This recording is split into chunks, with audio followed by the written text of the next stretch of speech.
लेकिन जुबैदा खान महज 19 साल की लड़की, भोली, दुनियादारी से अनजान, छोटी सी उम्र में बहुत कुछ देखा सहा उसने।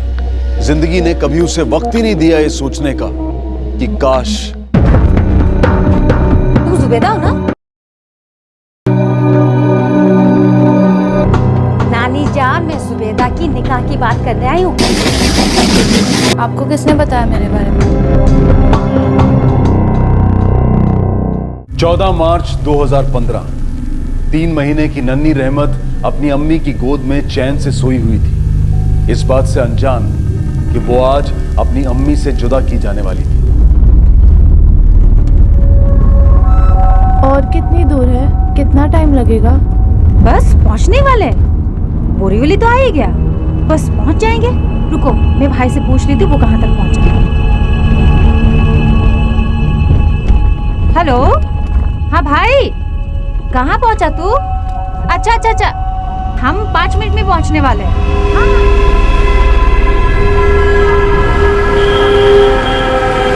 बस बस भैया, 1 मिनट दो।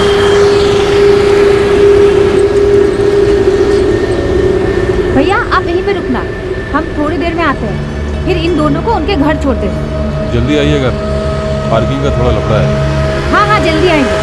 चलो जल्दी दीदी।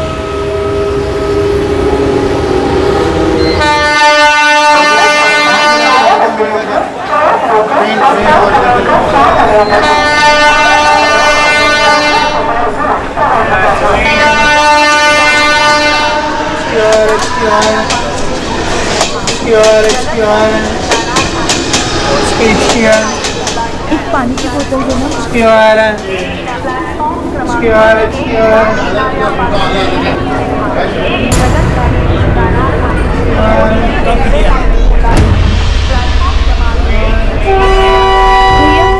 अभी मेरे साथ इधर एक लड़का खड़ा था, आपने उसको देखा? नहीं देखा मैंने।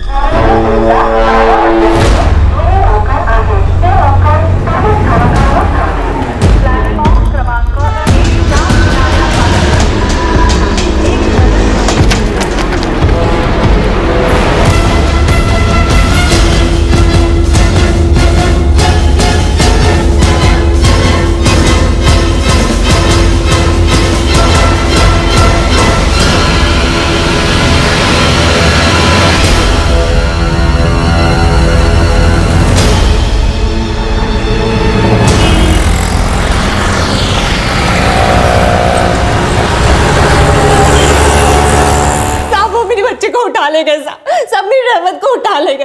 अब कुछ भी कीजिए, मेरी रहमत को ढूंढिए। मेरे साथ धोखा किया उन्होंने, साहब मेरे साथ धोखा किया। शांत हो जाओ, शांत हो जाओ। ये बताओ कौन थे वो लोग? तुम क्यों गई थी स्टेशन उन लोगों के साथ? कौन थी वो औरत? साहब मैं नहीं जानती वो औरत कौन थी। वो मुझे बोरीवली स्टेशन लाई थी अपने भाई से मिलाने के लिए। कह रही थी कि उसका भाई मुझसे निकाह करना चाहता है। मेरी रहमत चाहिए साहब, मुझे मेरी रहमत चाहिए। नाम क्या था उस औरत का? नहीं मालूम साहब, कुछ नहीं मालूम। तुम उस औरत के साथ उसके भाई से मिलने गई थी, शादी की बात करने, और तुम्हें ये नहीं मालूम वो औरत कौन थी, उसका भाई कौन था? तुम होश में तो हो जुबैदा? तुम्हें पता है तुम क्या बोल रही हो? मैं सच कह रही हूँ साहब, मुझे कुछ नहीं पता। उसने मुझे पैसे दिए थे पानी लाने के लिए, मैं पानी लेकर आई, उतनी देर में वो मेरी रहमत को उठा ले गई साहब, मेरी बच्ची। शुरू से बताओ हुआ क्या?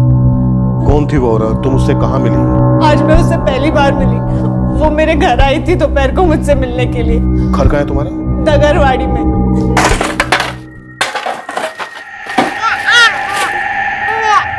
तुम जुबैदा हो ना? हाँ, आप कौन? क्या मैं अंदर आ सकती हूँ? मुझे कुछ बात करनी है। तुम्हारी नानी जान घर पे है? अस्सलाम वालेकुम नानी जान। वालेकुम सलाम। आप कौन है? मैं बगल वाले चौल में रहती हूँ, क्या मैं यहाँ बैठ सकती हूँ? जरा दरवाजा बंद कर देना जुबैदा बेटी, और मेरे पास आके बैठ। मैं बताती हूँ मैं क्यों आई हूँ इसलिए। दरअसल नानी जान, मैं यहाँ अपने भाई के बारे में बात करने आई हूँ। वो 26 साल का है, लोअर परेल में फैक्ट्री में काम करता है। 12,000 तनख्वाह है उसकी। ये सब बातें हमें क्यों बता रही है? आपकी जुबैदा बेटी के लिए। नहीं समझी आप? नानी जान, मैं जुबैदा की निकाह की बात करने आई हूँ अपने भाई के साथ। आप घबराइए मत, जुबैदा बेटी बुरा मत मानना। मैं यहाँ आने से पहले तुम्हारे बारे में सारे मालूमात करके आई हूँ। आप तो जानती है नानी जान, निकाह के मामले में ये सब तो करना ही पड़ता है। आपको किसने बताया मेरे बारे में? देखिए नानी जान, 19 साल की लड़की जब बिना निकाह के माँ बनती है तब बस्ती वाले लोग तो बातें करेंगे ही। मेरी बातों का बुरा मत मानना जुबेदा बेटी, लेकिन मेरा खुदा जानता है मेरा इरादा बिल्कुल नेक है। मेरा भाई तुझसे निकाह करना चाहता है, वो रहमत को भी अपनाने के लिए तैयार है। नानी जान आप ही सोचिए, दुनिया के ताने सुन सुन के कब तक जिएगी ये। जुबेदा बेटी मैं तुम्हारे झिझक समझती हूँ, मैं अचानक से तुम्हारे घर पे तुम्हारे निकाह की बात लेके आ गई, लेकिन बेटा देखो जिंदगी में जैसे अचानक से चीजें बिगड़ जाती है ना, कभी कभी सुधर भी जाती है, इसी का नाम तो जिंदगी है। हमें सोचने का थोड़ा वक्त दीजिए। जरूर नानी जान, और मैं तो कहती हूँ 10 नहीं 100 बार सोच लीजिए। अरे मैं कहाँ आज ही निकाह करने की बात कर रही, मैं तो बस इतना चाहती हूँ कि जुबेदा मेरे भाई से आज बस मिल ले। और जुबेदा बेटी मेरा भाई है इसलिए नहीं कह रही हूँ, वो सच में बहुत अच्छा लड़का है। नानी जान आप ही सोचिए, आपकी नवासी का घर बस जाएगा। बुरा मत मानिएगा नानी जान, लेकिन आप जुबेदा और रहमत के साथ कब तक रहेगी? कल को रहमत को अब्बा की जरूरत पड़ेगी, जुबेदा को अपने पति का नाम का जरूरत पड़ेगी, और 19 साल की लड़की के तो अपने भी कुछ सपने होते हैं ना, और एक बार मिलने में हर्जी क्या है? और ना कहने में कहाँ वक्त लगता है, हाँ कहने में चाहे जितने भी वक्त लगा लो। क्यों नानी, मैं सही कह रही हूँ ना? मेरा भाई 1 आध घंटे में काम से लौटने वाला है, और वो भी जुबेदा से मिलना चाह रहा था। आज ही दोनों को मिला देती हूँ। चलो जुबेदा बेटी। ले ले ले ले ले ले। और वैसे भी वो बोल रहा था वो दोनों से मिलना चाहता है। बोलने में बड़ी तेज थी वो औरत, मैं और नानी तो कुछ कह ही नहीं पाए। वो बस इसी जिद पर अड़ी थी कि मैं एक बार उसके भाई से मिल लूं। नानी ने भी कहा कि मैं लाओ, और मैं मान गई। मैंने रहमत को अपने साथ लिया।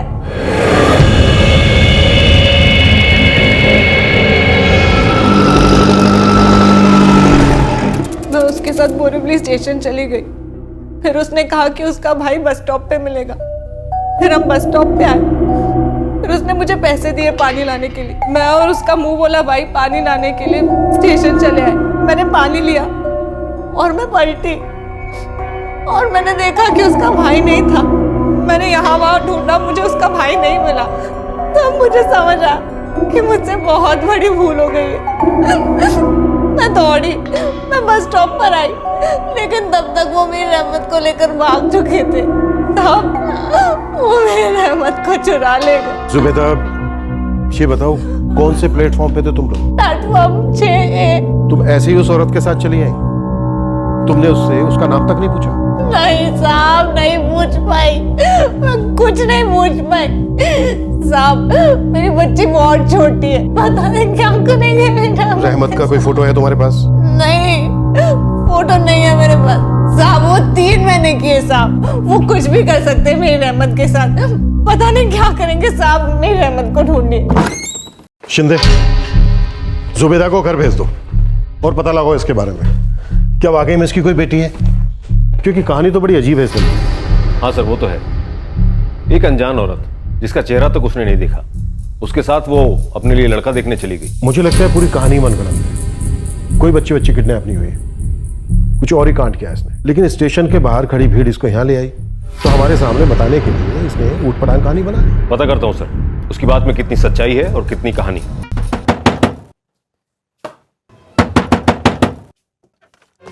नानी, नानी वो मेरी रहमत को चुरा ले गई। नानी मेरी रहमत को उठा ले गई।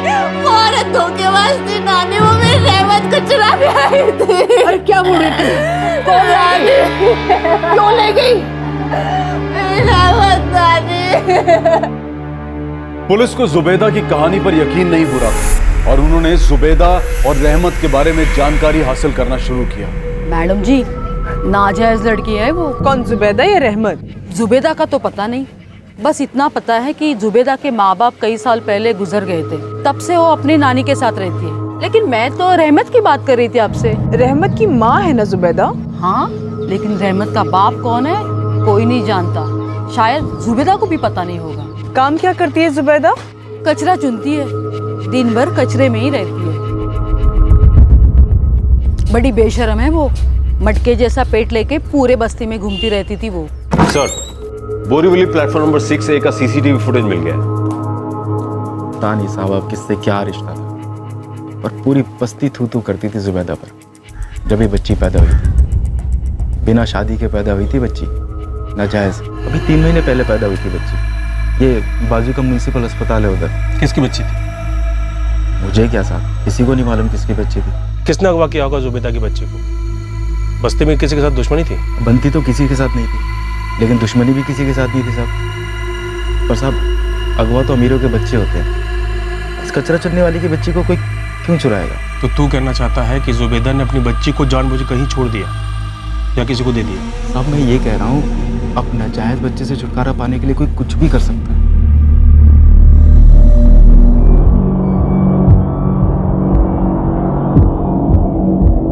लगता है जुबैदा ही रही है और साथ में बुर्के वाली औरत भी है और ये एक लड़का, और ये लोग बाहर जा रहे हैं।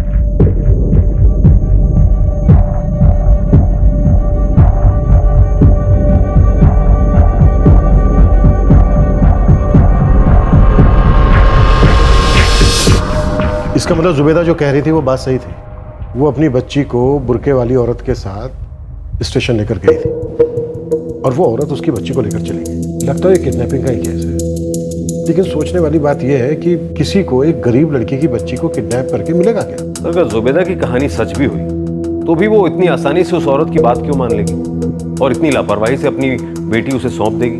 यही तो मैं भी जानना चाहता हूँ शर्मिला, क्या जुबैदा सच में उस बच्ची की मां है? सर, बच्ची जुबैदा की ही थी। 3 महीने पहले डगरवाड़ी म्युनिसिपल हॉस्पिटल में बच्ची की डिलीवरी हुई थी। तो जुबैदा जिस कबाड़ी वाले फरदीन को सामान बेचती थी, उसने बताई ये बात। जुबैदा के पड़ोसियों से बात हुई, उन्होंने बताया कि बच्ची की माँ जुबैदा ही थी, लेकिन सर बच्ची के बाप के बारे में किसी को कुछ भी नहीं मालूम। सर, बस्ती वाले तो बच्ची को नाजायज कहते थे, इसलिए काफी ताने भी मारते थे जुबैदा और उसकी नानी को। सर, कहीं ऐसा तो नहीं कि जिल्लत और जिम्मेदारी दोनों से बचने के लिए जुबैदा ने ये सब किया हो?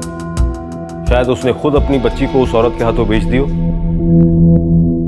नानी, मुझे मेरी रहमत वापस चाहिए, मुझे मेरी बच्ची वापस चाहिए नानी।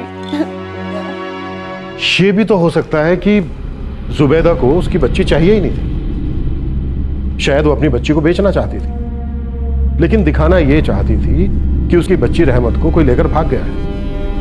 उसने स्टेशन पर एक्टिंग शुरू की। शायद एक्टिंग थोड़ी ज्यादा हो गई, लोग उसे हमारे पास ले आए। अब उसके जो मन में आया उसने हमें वो कहानी सुना दी। चल शिवा, चल। या ये भी हो सकता है कि जुबैदा को इस साजिश का वाकई पता ना हो। एक तो उसकी उम्र बहुत छोटी है, दूसरी वो ज्यादा पढ़ी लिखी भी नहीं है।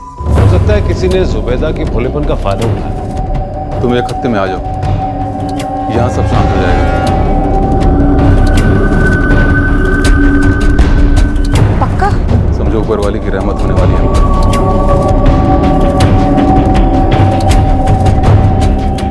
अगर हमें जुबैदा की बच्ची रहमत को ढूंढना है तो सबसे पहले हमें इस आदमी को ढूंढना होगा। ये मिलेगा, मुंह खोलेगा तो इस केस के राज खुलेंगे। और पता करो कि रहमत का बाप कौन है। एक गरीब माँ की बेटी जिसे उसके बाप ने नहीं अपनाया, उसे हासिल करने के लिए इतनी बड़ी प्लानिंग की। इसकी वजह भी कोई बड़ी नहीं है।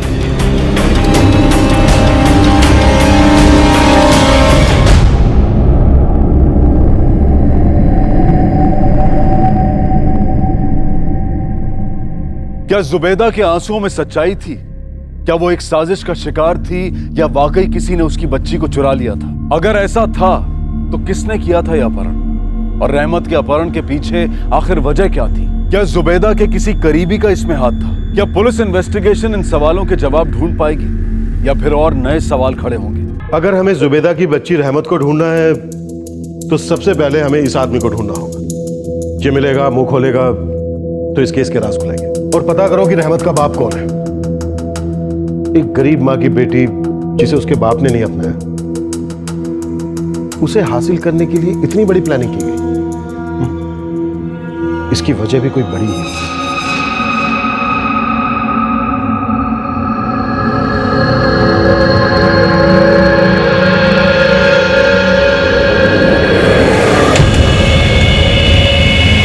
मुश्ताक आदमी चाहिए। 14 तारीख को बोरीवली स्टेशन के बाहर से एक बच्ची अगवा की थी, उसके साथ एक औरत भी थी बुर्के में। इस टैक्सी से ये लोग आए थे, उसका ड्राइवर भी शामिल हो सकता है इसमें। साहब मेरे को थोड़ा टाइम दो ना, मैं घुमाता है फोटो अपने लोग में। बाल थोड़े से बड़े थे, ज्यादा नहीं, और आंखें नहीं साहब, मुझे कुछ याद नहीं आ रहा, सच कह रही हूँ साहब, नहीं याद साहब। आपको जितना याद है उतना बताने की कोशिश कीजिए, मैं बताता हूँ। शायद थोड़ी थोड़ी दाढ़ी भी थी, चेहरा, आंखें, और नहीं साहब, कुछ याद नहीं आ रहा। अब वो आगे बैठा था, टैक्सी चला रहा था, मैंने उसको देखा नहीं, इतना ध्यान नहीं दिया मैंने उस पर। अब मेरा यकीन कीजिए, मैं सच बोल रही हूँ, मुझे कुछ याद नहीं आ रहा, कुछ याद नहीं आ रहा मुझे।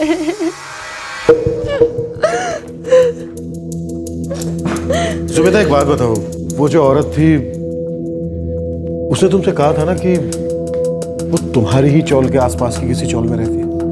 हाँ साहब। मैं बगल वाले चौल में रहती हूँ, बताती हूँ सब, मैं यहाँ बैठ सकती हूँ? जिस चौल में तुम रहती हो, डगरवाड़ी, उसके आसपास 4 चौल और हैं। किसी का नाम बताया था उसने?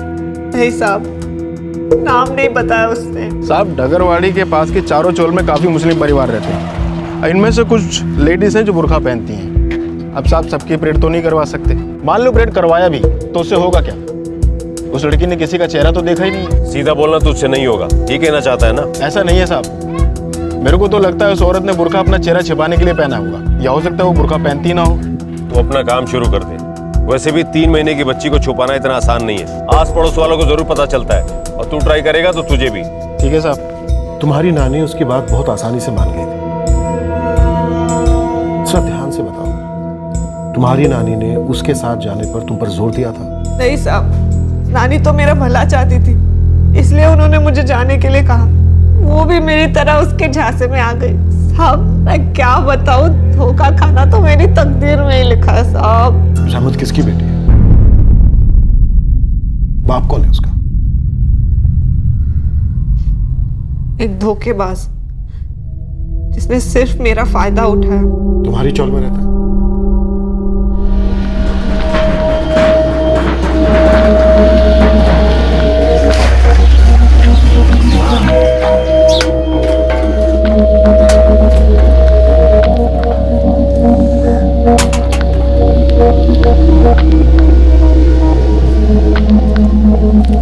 ये ले, तेरे आज के खजाने की कीमत।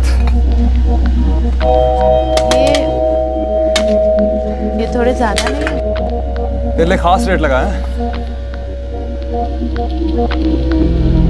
आदिल मुझ पर काफी मेहरबान था, अक्सर मेरी तारीफ करता था, मुझे भी सुनना अच्छा लगता था, और मैं उसकी चिकनी चुपड़ी बातों में आ गई। अच्छा बता, क्या पसंद है तुझे? ये? हाँ? कितना अच्छा लग रहा है। ये सब तुम क्यों कर रहे हो आदिल? पहन के देख।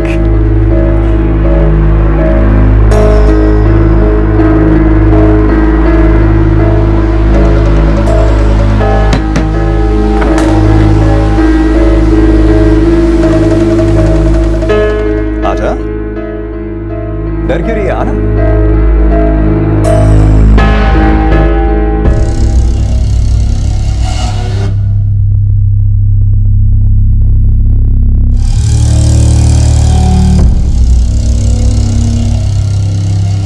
नहीं आदिल, ये सब अभी नहीं, निकाह के बाद। क्यों एतबार नहीं है मुझ पर? एतबार है, लेकिन अगर एतबार है तो फिर इनकार क्यों? जुबैदा, अगर लड़के और लड़की के बीच में एतबार का धागा मजबूत होगा तभी तो रिश्ता मजबूत होगा।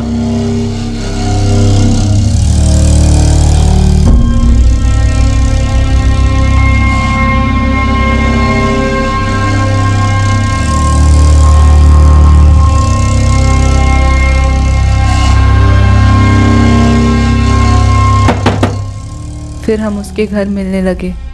वो अपनी बहन शबाना को बाहर भेज देता किसी काम से और मुझे बुला लेता।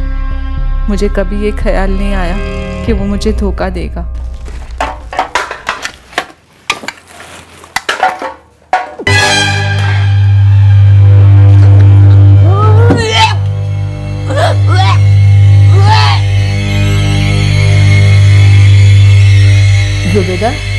तेरी तबीयत तो ठीक है ना? पता नहीं नानी, 2-3 दिन से उल्टियाँ हो रही है। नानी को शक हुआ, वो मुझे डॉक्टर के पास ले गई। किसका बच्चा है ये? आदिल का। नानी, हम एक दूसरे से बहुत प्यार करते हैं। ऐसा तूने क्यों किया सुबेदा? क्यों? अगर निकाह से पहले आदिल मुकर गया तो तेरा और तेरे बच्चे का क्या होगा? आदिल मुझसे बहुत प्यार करता है, वो ऐसा नहीं करेगा। अगर प्यार करता होता ना तो अपने बड़ों को निकाह की बात करने जरूर भेजता। नानी, अब डरो मत, आदिल मुझसे निकाह जरूर करेगा। मुझे उस पर पूरा एतबार है, आप बस मेरा एतबार करो। वो मुकर गया साहब, कहने लगा कैसे एतबार करूं, किसी का भी बच्चा हो सकता है। फिर तुमने क्या किया? मैं गई थी नानी के साथ थाने और उसके खिलाफ शिकायत भी दर्ज करवाई।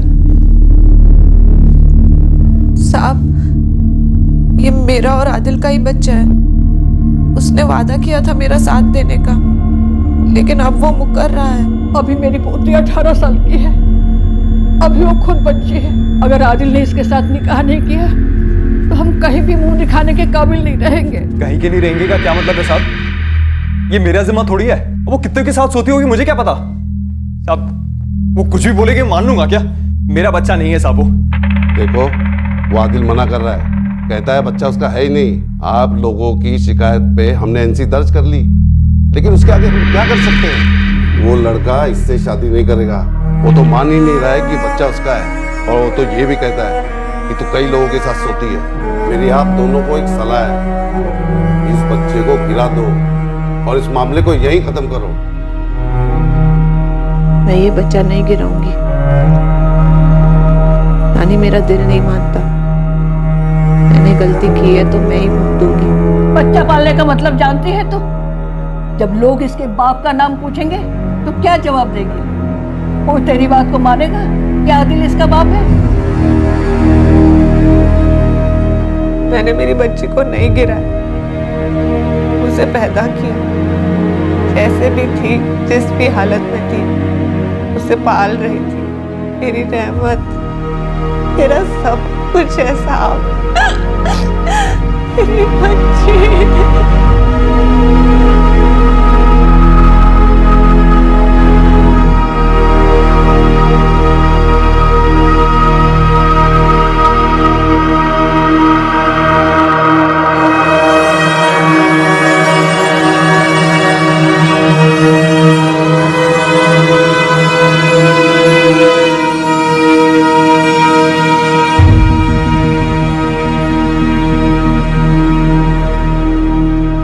जुबेदा इसमें शामिल नहीं हो सकती, क्योंकि उसने समाज अपनी नानी के खिलाफ जाकर बच्ची को जन्म दिया था। फिर वो अपनी बच्ची से छुटकारा क्यों पाना चाहिए? तो जिन लोगों ने जुबेदा से रहमत को छीना, वो लोग जुबेदा को बड़े अच्छे से जानते हैं, उसका घर, उसकी बेटी के बारे में। शायद ये चौल के लोग भी हो सकते हैं। उस बुरके वाली औरत को पहचानना मुश्किल है, लेकिन वो लड़का, अगर वो डगर वाली चौल का होता तो जुबेदा उसको जरूर पहचानता। ये लोग जो भी हैं, हम इनको ढूंढ कर आए, रहमत को उसकी माँ तक पहुंचा कर आए। अब चाहे उसके लिए हमें जमीन खोदनी पड़े या आसमान एक करना पड़े। साहब, मुझे क्या पता वो बच्ची कहाँ पर है? ये बता आदिल, तू अभी है कहाँ? तेरे घर और दुकान पे तो ताला पड़ा हुआ है। मैं अपने गांव में हूँ साहब। गांव कहाँ है तेरा? औरंगाबाद के पास है साहब। पर मैं आपको सच बोल रहा हूँ, मुझे उस बच्ची के बारे में कुछ नहीं पता साहब। साहब, मैं सच बता रहा हूँ, जैसे ही मुझे पता चला कि जुबेदा की बच्ची गायब हुई है, मुझे लग गया था उंगली मेरे ऊपर भी उठेगी। इससे डर के मारे मैं गाँव चला आया साहब। सोचिए, अगर मैंने कुछ किया होता तो मैं अपना फोन भी चालू रखता। बहुत चालू आदमी है तू। फोन चालू रखा है अपना, लेकिन घर और दुकान बंद करके भाग गया। साहब, मैं मानता हूँ मैंने मजे मारे थे जुबेदा के साथ, पर कल तू मुझे यहाँ थाने में चाहिए, वरना तेरे गांव से घसीट के ले आऊंगा और वो सारे मजे करवाऊंगा लॉकअप में। तू तो जानते हो कि ना उस बच्ची को? तो तेरा इलाका है ना केसरी? मेरा इलाका क्यों चने के झाड़ पे चढ़ा दो साहब? खाली अकेले मेरा इलाका थोड़ी ना, सब लोग मिल बांट के खाते हैं। तो मिल के ढूंढो उसे, पता करो किसने किया, क्यों किया, और कब से आंख लगा के बैठी थी इस बच्ची पर। थोड़ा टाइम दो साहब, आप मिलाने दो 2-4 लोगों से। साहब, अक्का बस्ती जान मारा, पने बच्ची की किडनैपिंग के पीछे का विलन कौन है किसी को नहीं मालूम। हो सकता है कोई बच्ची उठाने वाली गैंग भी शामिल हो इसमें। 3 महीने की बच्ची का सवाल है। ठीक है साहब, अभी आप बोलते थोड़ा और जोर लगा डालते। सर, मैंने आदिल के सारे कॉल रिकॉर्ड चेक, काफी तोड़ा भी उसको, लेकिन वो एक ही रिकॉर्ड बजा रहा है कि उसका इस केस से कोई लेना देना नहीं। उस औरत को जुबैदा के बारे में सारी खबर है। वो शायद ये भी जानती थी कि जुबैदा एक सीधी सादी भोली भाली लड़की है, एक बार आदिल के झांसे में आ चुकी है। उसको अपने जाल में फंसाना मुश्किल नहीं होगा। जरा सोचो कितना आसान रहा होगा उसके लिए उसको अपना चेहरा तक दिखाने की जरूरत है। सर, जुबैदा की नानी आदिल की शिकायत लेकर पुलिस के पास जा सकती है। ऐसे में एक अनजान औरत के साथ जुबैदा की नानी ने उसको क्यों भेजा? कहीं उस औरत को जुबैदा की नानी ने तो नहीं भेजा था? मेरे पास कोई फोन वोन नहीं है। तुम ये सवाल मुझसे क्यों कर रही हो? उस बुरके वाले को आपके घर का पता कैसे चला? नहीं मैडम जी, मेरी नानी कभी ऐसा नहीं कर सकती। इन्हीं के सहारे तो मैं रहमत की परवरिश कर रही थी। जुबैदा पैदा हुई थी ना, सबसे पहले मैंने ही उसे गोद में लिया। जब रहमत पैदा हुई तो भी सबसे पहले मैंने ही उसे गोद में लिया। सारी बस्ती ताने देती रही, लेकिन मैं इसके साथ थी।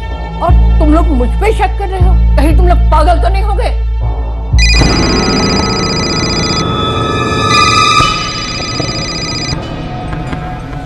हाँ बोल किस रहे? पक्का पता नहीं, लेकिन उस फारदीन को उठाइए साहब। वो मुआ जरूर कुछ जानता है। कौन, वो कबाड़ी वाला? हाँ साहब, अब ठीक से मुझे याद नहीं, लेकिन शायद वो लड़की और नानी वो कोई बात बताना भूल गया साहब। कौन सी बात? वो उसी से पूछ लो ना साहब। और फरदीन उसे कुछ दिन पहले मिला भी था साहब। फरदीन की भी आदिल की ही तरह रद्दी का सामान खरीदने की दुकान थी। जब आदिल ने जुबैदा और उसके बच्चे को अपनाने से इनकार कर दिया था, तब से जुबैदा अपना रद्दी का सामान फरदीन की दुकान पर ही बेचा करती थी। क्या रहमत को चुराने की साजिश में फरदीन का कोई हाथ था? जी साहब, फरदीन आया था एक दिन घर पे, है ना नानी? पता नहीं कैसे दिमाग से निकल गया। फरदीन कब और किस लिए आया था यहाँ पर? करीब 1 महीना पहले।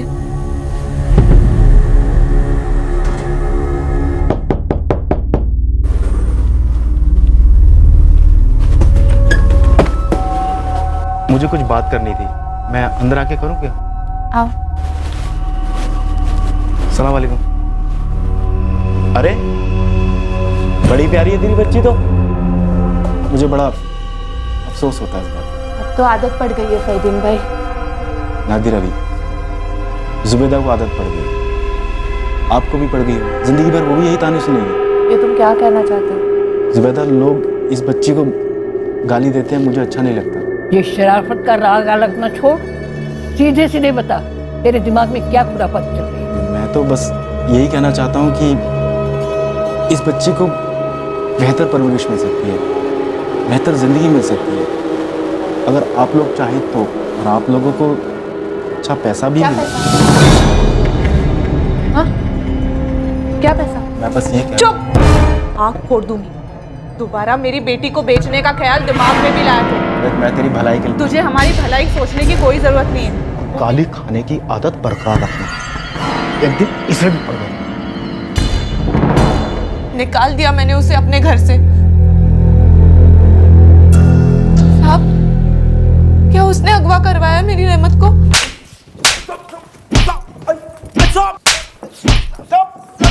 साहब, वो मेरे यहाँ भंगार बेचने आती थी, मुझे इस पर तरस आ गया था, इसलिए मैंने उससे ये बात कही थी। बेचने की बात कही थी? मतलब खरीदार था तेरे पास, कमीशन मिलने वाला था तुझे। जब जुबैदा ने साफ साफ इनकार कर दिया तो तूने बच्ची को चुराने का प्लान बनाया। साहब, मुझे कुछ भी नहीं पता इस बारे में। साहब, मुझे इस पर तरस आया, मैंने ये उसे मशवरा दे दिया। मुझे ना तो तुझ पर तरस आएगा, ना ही मैं कोई मशवरा दूंगा। सीधा मुद्दे पर, हाथ पैर तोड़ दूंगा तेरे। नहीं तो सीधे सीधे बता दे वो बुरके वाली औरत कौन थी, उसके साथ लड़का कौन था, और बच्ची को कहाँ रखा है। मुझे कुछ नहीं पता साहब। विनीत सर, तोड़ो इसे, और तब तक तोड़ना जब तक इसका भंगार न बन जाए। साहब, मेरी बात सुनिए साहब।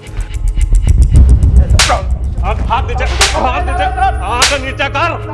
हाँ साहब, ये तो मालूम नहीं पड़ा कि फरदीन इस बच्ची की चोरी में शामिल है कि नहीं, पर बंदा दूध का दूल्हा नहीं है, हिस्ट्री शीटर है। History sheeter? क्या रिकॉर्ड है? अरे डीटी मार्ग पुलिस स्टेशन है ना साहब, उधर इसके नाम पे केस दर्ज है। रेप केस में अंदर हुआ था ये, अभी 7 महीना पहले तो बेल पे बाहर निकला है। फरदीन जुबैदा और उसकी नानी से बच्ची रहमत को बेचने की बात करता है, और उसके ठीक 1 महीने बाद रहमत किडनैप हो जाती है। शिंदे, इस फरदीन को तोड़ो, और जमकर तोड़ो जब तक कि सच ना उगल जाए।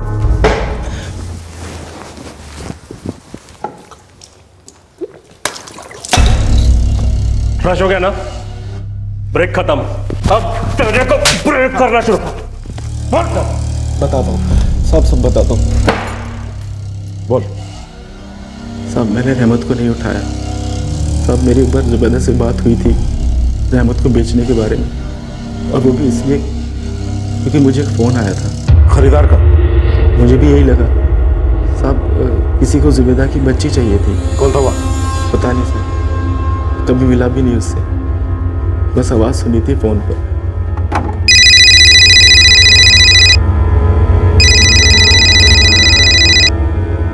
हेलो हेलो फरदीन मियाँ। जी फरमाइए, कौन बोल रहा है? एक मदद चाहिए थी आपसे। कैसी मदद? भाई पैसे वैसे चाहिए तो भूल जाना, अपनी खुद की हालत बहुत खस्ता है आजकल। नहीं नहीं, पैसे तो मैं आपको दूंगा, बस आपको थोड़ी मदद करनी होगी मेरी। एक बच्ची चाहिए मुझे। बच्ची? भाई साहब आपको किसने मेरा नंबर दिया? मैं भंगार बेचता हूँ, अनाथालय नहीं चलाता। आपके यहाँ एक लड़की आती है सामान बेचने के लिए, आपको पता ही होगा कि उसको 1-2 महीने की बच्ची है। मैं उस बच्ची को खरीदना चाहता हूँ। भाईजान आप हैं कौन और किसने आपको मेरा नंबर दिया? भाईजान ये सब बातें अहमियत नहीं रखती, मुझे वो बच्ची चाहिए। मैं उस बच्ची के लिए अच्छी रकम देने को तैयार हूँ। अगर आप उस लड़की को मना लो तो आपको भी अच्छे पैसे दूंगा। कितने पैसे मिलेंगे? पहले आप उस लड़की से बात कीजिए, फिर मुझे इसी नंबर पे कॉल कीजिए। अगर वो राजी हो गई तो रकम जो आप कहें। साहब मैं समझ गया था कि वो आदमी जुबैदा के बारे में बात कर रहा है। साहब मैंने जुबैदा से एक बार बात की थी, लेकिन जुबैदा ने इनकार कर दिया। फिर मैंने उस आदमी को कभी दोबारा फ़ोन नहीं किया। उसका वापस कॉल नहीं आया? नहीं साहब, नहीं आया। देख, तू आधी कहानी सुना रहा है मुझे, सोच ले, मैं भी तुझे आधा ही सुनता चाहूँ। साहब इतना ही जानता हूँ साहब, मैंने जुबैदा से एक बार बात की थी, उसने मना कर दिया, तो मेरे लिए तो बात खत्म हो गई। अब साहब ये काम उस आदमी ने करवाया या किसी और ने, मुझे नहीं पता। फोन कब आया था? नंबर दे उसका। तारीख तो याद नहीं है साहब, लेकिन फरवरी के दूसरे हफ्ते और पहले हफ्ते दूसरे हफ्ते के बीच में आया था। तुझे कमीशन मिलने वाला था, नंबर तो सेव किया होगा, वो नंबर ही तुझे सेव कर सकता है। खुदा कसम साहब, एक पल के लिए मन में लालच आ गया था, लेकिन जब जुबैदा नहीं मानी तो मेरे लिए बात वहीं ख़त्म हो गई। साहब मैं फिर क्या करता उस नंबर का? सर फरदीन की फ़ोन की कॉल लिस्ट में फरवरी की डिटेल्स है ही नहीं, शायद डिलीट हो गए होंगे। शिंदे एक काम करो, इसके फरवरी के फ़ोन रिकॉर्ड्स निकलो, अगर ये इसमें शामिल है तो इसे तोड़ लो। चल बोल, कौन सा नंबर है इसमें से? ध्यान से देख।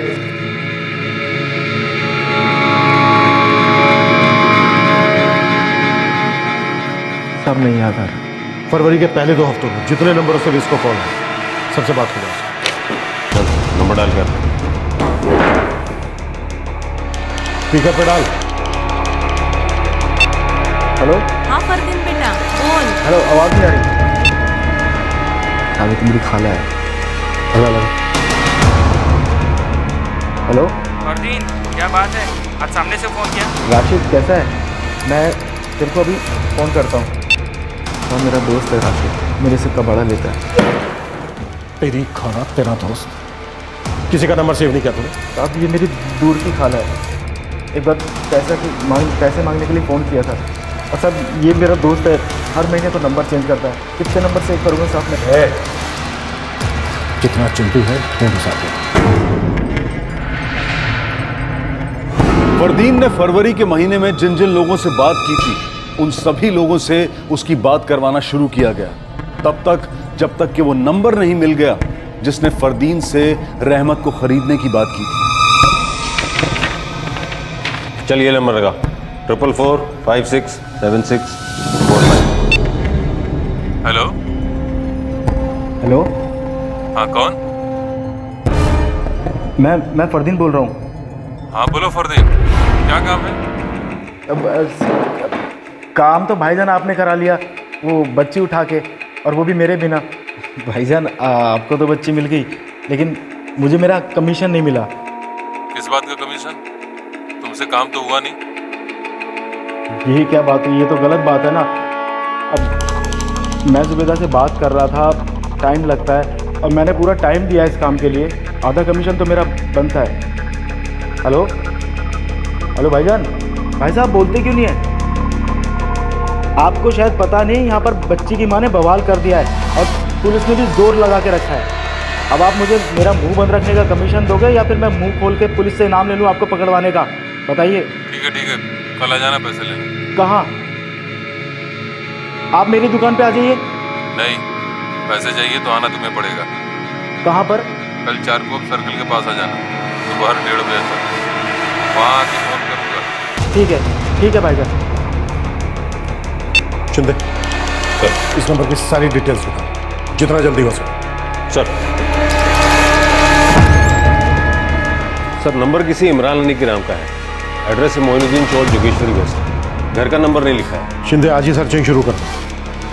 कल 1:30 बजे तक का टाइम है हमारे पास। उससे पहले मिल गया तो अच्छा है, वरना कल तो मुलाकात होगी। सर, फरदीन से बात होने के बाद इस इमरान अली का फ़ोन स्विच ऑफ आ रहा है। मुझे लगता नहीं कोई इरादा है इसका कल यहाँ आने का। अब इतना चांस तो लेना है। तुम सर्चिंग शुरू कर दो।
शिंदे सर, ये पूरा मोइनुद्दीन चाल छान मारा पर इमरान का कहीं पता नहीं चल रहा। गलत एड्रेस दिया होगा। कोई नहीं, वेट करते हैं, शायद यहाँ आ जाए। Okay sir. तो बंदा अगर नहीं मिला ना तो तू भी किसी को नहीं मिलेगा, समझा ना?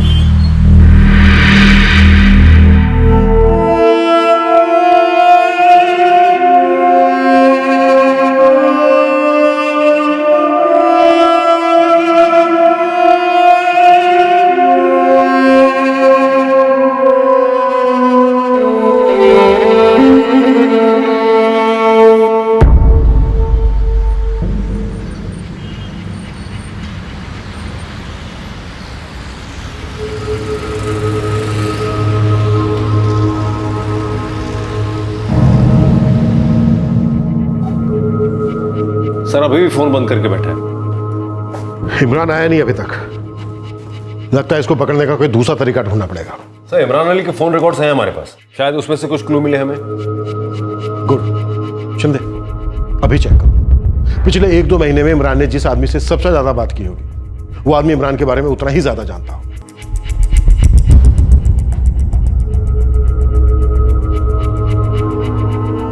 दादी, रहमत मिल जाएगी ना? बेटा, तू दुआ पढ़ रही है ना? अगर ऊपर वाले की रहमत रही तो तेरी बेटी जरूर मिल जाएगी बेटा, जरूर मिल जाएगी।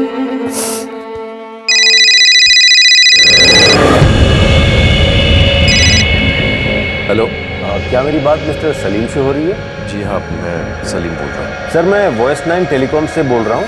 मुझे आपका एड्रेस वेरिफिकेशन के लिए फ़ोन किया है। इसलिए सर, गवर्नमेंट रूल है, साल में एक बार आपको अपना एड्रेस वेरीफाई करना कंपलसरी है, वरना टेलीफोन डिस्कनेक्ट हो सकता है। हेलो, तो सलीम का फ़ोन अभी ऑन है। उम्मीद करते हैं ये 13/34 उस्मान बेग चौल सही एड्रेस हो।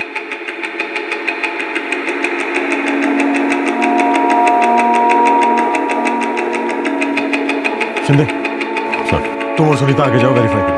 हम लोग कुछ दूरी पर रखते हैं।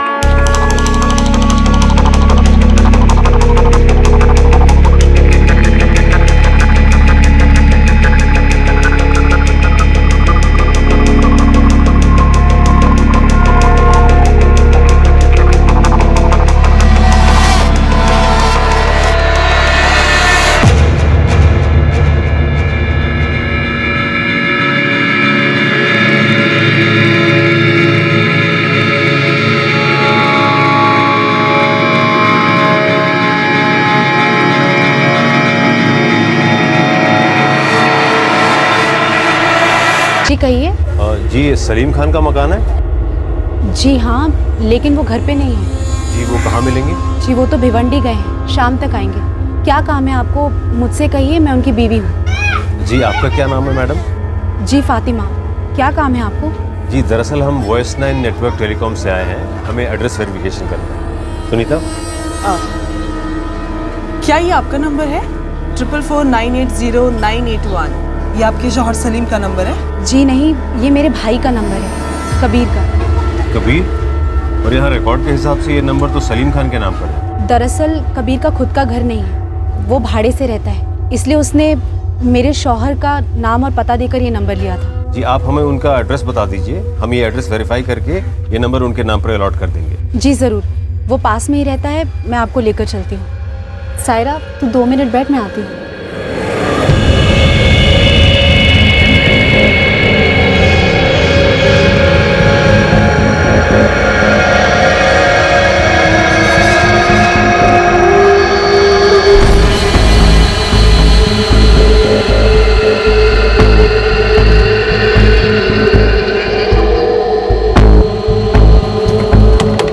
कबीर, कबीर,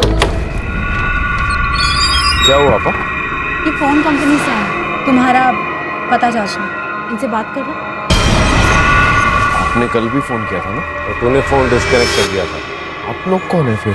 अभी पता लग जाएगा। कल फोन डिस्कनेक्ट कर दिया, आज तेरी बॉडी के पुर्जे डिस्कनेक्ट हो जाएंगे। छोड़िए मेरे भाई को, और कहाँ ले जाने की बात कर रहे हैं? तुम भी चल रही हो हमारे साथ, क्योंकि बहुत कुछ वेरीफाई करना बाकी है।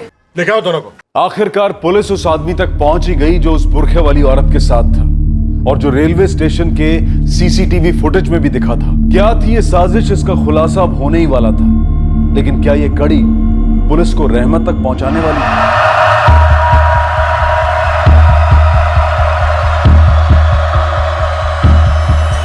भैया,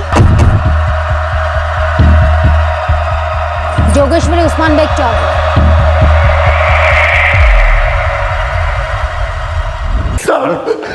मानेगा 20 दिन से ढूंढ रहे हैं तुझे। अब अगर तूने एक बार भी ये कहा कि तू नहीं जानता वो बुरके वाली औरत कौन थी और बच्ची को लेकर कहां गई, तो बिना रुके धोएंगे तुझे, निचोड़ निचोड़ के, पछाड़ पछाड़ के, इतना कि महीनों लग जाएंगे सूखने। कौन सी बच्ची? मुझे कुछ नहीं मालूम। मैं क्यों किसी का बच्चा चुराऊंगी जबकि मेरे खुद के 3 बच्चे हैं? और मेरा भाई भी ऐसा क्यों करेगा? क्या मैं आपका चेहरा देख सकती हूँ?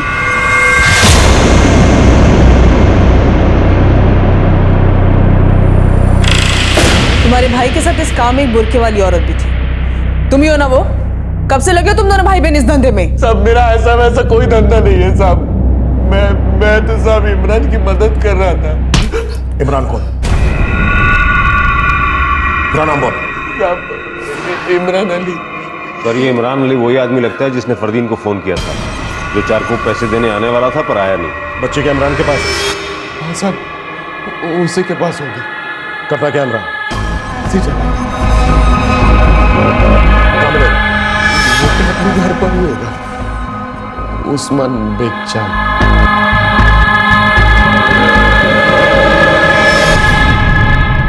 वो बुरके वाली औरत कौन थी? तेरी बहन फातिमा? नहीं साहब, फातिमा आपा को तो इसके बारे में कुछ भी नहीं पता। वो तो सलमा थी, इमरान की बीवी। अब बस 2 महीने और। फिर क्या होगा?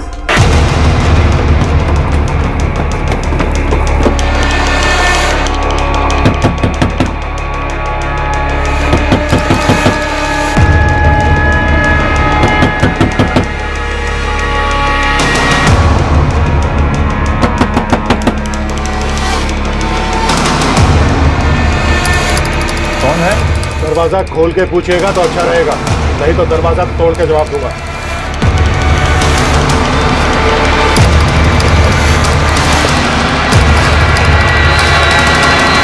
फिर भी बच्ची को चुराया तूने, अपने घर में रखा, माजरा क्या? देख, सुनने के लिए मेरे कान यही रहेंगे। अब तो ये डिसाइड कर ले कि पिटने से पहले बोलेगा या फिर पिटने के बाद।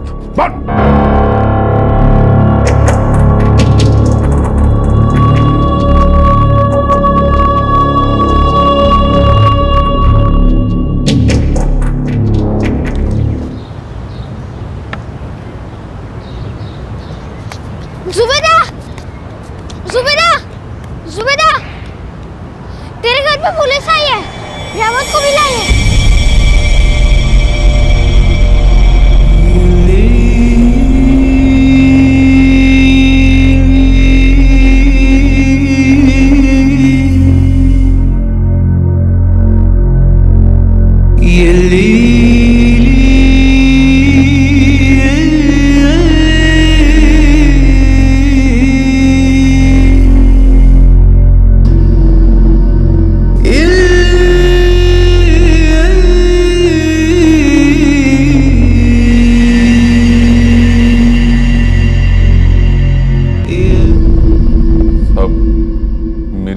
पेट से नहीं है। क्या?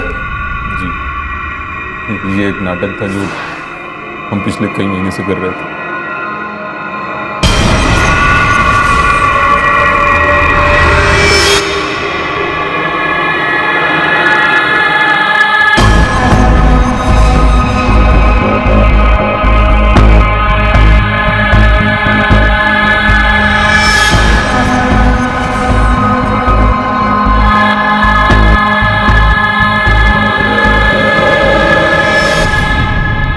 साल हो गए पर बच्चा नहीं हो रहा था। घर वाले, रिश्तेदार, आस पड़ोस के लोग, सारे लोग ताने दिया करते थे बे औलाद होने की।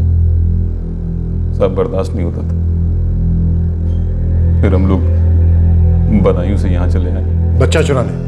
नहीं, बच्चा गोद लेना चाहते थे हम। उनको दिखाना चाहते थे कि हम सच में माँ बनने वाले। 9 महीने बाद बच्चा गोद लेकर गांव वापस चले जाने वाले थे साहिब, ताकि माथे से बाज का कलंक मिट जाता, सब कुछ ठीक हो जाता। यहाँ कोई संस्था में बच्चा देने के लिए राजी नहीं था। हमारा कोई अता पता नहीं था, भाड़े पर रहते थे साहब। फरदीन को तूने कॉल किया था? जी। फरदीन भी शामिल था इस प्लान में? नहीं। तुझे जुबैदा की बच्ची के बारे में कैसे पता चला?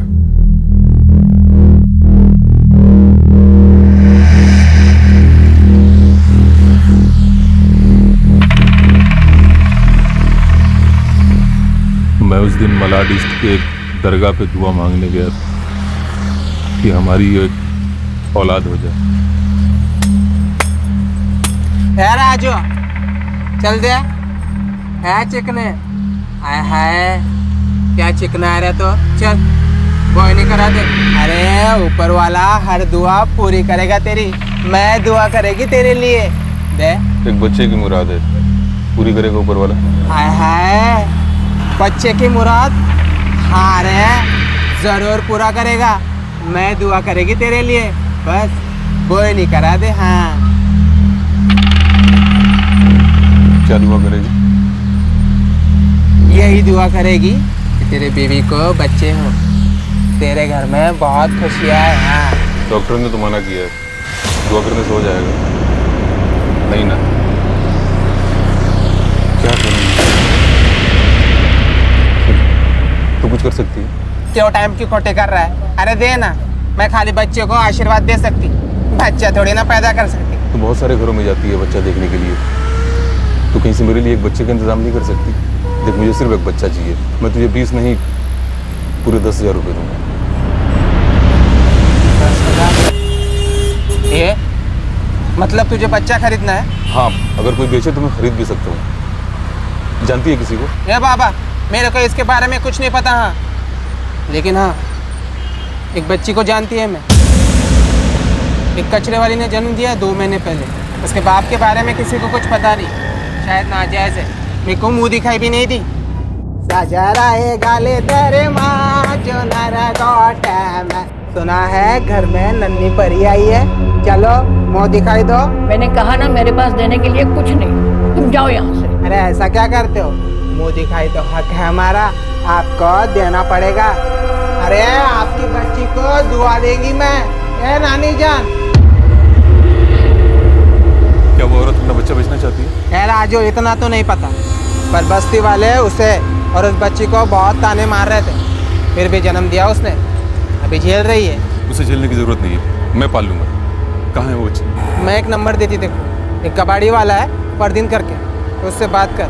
मैंने फरदीन से बात की, पर जब उसका कोई जवाब नहीं आया तो मुझे लगा शायद वो औरत अपना बच्चा नहीं बेचना चाहती। मेरे लिए आर पार की लड़ाई थी, बेऔलाद होने का ताना अब और नहीं सुन सकता था, इसलिए मैंने बच्चा चुराने का फैसला और कबीर से बात की।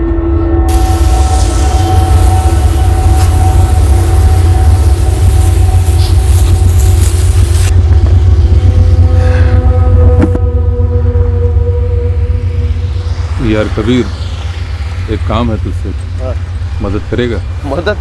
अबे 2 दिन है तेरी टैक्सी, अब और काहे की मदद? एक बच्चा उठाना था, मतलब एक बच्ची उठानी थी, साथ देगा? क्या बकवास कर रहा है? पागल हो गया क्या तू? हाँ? दिमाग खराब हो गया तेरा? बोले तो टैक्सी के साथ तेरा दिमाग भी धो दूं?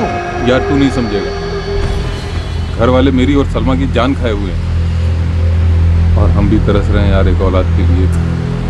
हर कोशिश करके देख ली, अब बस यही एक उपाय बचा है और इसमें तेरी मदद लगेगी मुझे। और तू परेशान मत हो, मैं इस काम के तुझे पैसे दूंगा। तेरी नजर में कोई बच्चा है? कबीर के साथ तूने अपनी बीवी को भी इस प्लान में शामिल किया। वो औरत तेरी बीवी सलमा ही थी ना? नहीं साहब, सलमा को तो इस बारे में कुछ नहीं पता, सच्ची। वो तो बिल्कुल बेकसूर है, उसको कुछ नहीं पता साहब। तो फिर वो बुर्के वाली औरत कौन थी? फातिमा, कबीर की बहन? नहीं साहब, वो तो बस मुझे रास्ते पे मिली थी, मैंने 2000 रुपये उस काम के लिए उसको दिए बस। देख, तू उसे बचाने की कितनी भी कोशिश कर ले, मैं अच्छी तरह से जानता हूँ वो औरत या तो तेरी बीवी सलमा थी या फिर कबीर की बहन फातिमा। सच बोल, सच। नहीं नहीं नहीं साहब, वो इमरान की बीवी थी सलमा। इमरान झूठ बोल रहा है, एक नंबर का झूठा आदमी है वो। उसने मेरे हिस्से के अभी तक पैसे भी नहीं दिए। हिस्से की तो फिक्र मत कर, वो हम तुझे दे देंगे, वो भी गिन गिन के। इमरान और कबीर पर आईपीसी की धारा 363 अपहरण के लिए और धारा 34 एक ही मकसद से जुर्म करने के चार्जेस लगाए गए हैं। सलमा की इस अपहरण में क्या भूमिका थी ये स्पष्ट नहीं हो रहा था, इसलिए सलमा को छोड़ दिया गया। कड़ी पूछताछ के बाद इमरान ने कबूल किया कि वो बुर्के वाली औरत सच में उसकी बीवी सलमा ही थी, लेकिन सलमा अब फरार हो चुकी है। पुलिस ने उसके मुंबई वाले घर और उत्तर प्रदेश के बदायूं में भी छापे मारे, लेकिन वो अब तक नहीं मिली। इमरान, कबीर और फरदीन को जमानत मिल चुकी है और पुलिस इस केस की चार्जशीट फाइल करने में जुटी है, जिसके बाद कोर्ट में इस केस की सुनवाई शुरू होगी। रहमत अपनी मां जुबैदा और नानी के पास लौट आई है और अब जुबैदा अपनी बच्ची को लेकर ज्यादा चौकन्नी और ज्यादा सतर्क रहने लगी है। चाहे बिन ब्याही हो, पर जुबैदा आखिर एक मां है और उसने ठान लिया है कि वो अकेले अपनी बेटी की परवरिश करेगी और उसे एक बेहतर जिंदगी देने की हर मुमकिन कोशिश करेगी। चुराने से किसी दूसरे की चीज आपकी कभी नहीं हो सकती, कभी भी नहीं। इसी विचार के साथ मैं अनूप सोनी आपसे विदा लेता हूं। अब क्राइम पेट्रोल सतर्क में आपसे मुलाकात होगी अगले शनिवार को रात 11 बजे। याद रखें, अगले शुक्रवार यानी कि 1 जनवरी 2016 को क्राइम पेट्रोल सतर्क का एपिसोड टेलीकास्ट नहीं होगा। फिर मिलेंगे नए साल में, तब तक सतर्क रहें, सुरक्षित रहें और देखते रहें क्राइम पेट्रोल सतर्क। सबक एक को, सीख हम सबको। जय। इस तरह के और भी एपिसोड देखने के लिए हमारे चैनल को सब्सक्राइब करें और बेल आइकन दबाना ना भूलें।